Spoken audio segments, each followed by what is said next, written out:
મોદી સરકારે સામાન્ય જનતા માટે મોટી રાહત આપી છે। જીએસટી કાઉન્સિલની બેઠકમાં 4ની જગ્યાએ 2 જ ટેક્સ સ્લેબ રાખવાનો ઐતિહાસિક નિર્ણય લેવામાં આવ્યો છે। જીએસટીમાં હવે 5% અને 18% એમ 2 જ ટેક્સ સ્લેબ લાગુ થશે, જેનાથી સામાન્ય જનતાને તો રાહત થશે જ, પરંતુ કારોબારી જગત અને અર્થવ્યવસ્થાને નવી ગતિ મળશે। 2 નવા ટેક્સ સ્લેબનો અમલ 21મી સપ્ટેમ્બરથી થશે। નાણામંત્રી નિર્મલા સીતારમણે અનુસાર દૂધ, રોટલી, પિઝા, બ્રેડ સહિતની ઘણી ખાદ્ય ચીજો જીએસટી મુક્ત રહેશે। હેલ્થ અને જીવન વીમાને પણ ટેક્સ ફ્રી કરવામાં આવ્યા છે।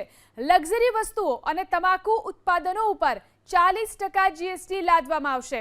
આ ફેરફારનો હેતુ સામાન્ય માણસને જીવન જરૂરિયાતની વસ્તુઓ સસ્તી મળે, આરોગ્ય સંબંધિત વસ્તુઓ પર ટેક્સ ઘટાડવા અને તમાકુ જેવા હાનિકારક ઉત્પાદનો ઉપર ટેક્સ વધારીને તેમના ઉપયોગને નિરુત્સાહિત કરવાનો છે।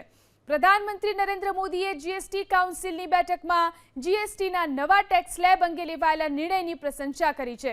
પ્રધાનમંત્રી નરેન્દ્ર મોદીએ કહ્યું કે આનાથી ન માત્ર સામાન્ય જનતાને પરંતુ ખેડૂતો, મહિલાઓ, યુવાનો અને એમએસએમઈ સેક્ટરને ફાયદો થશે।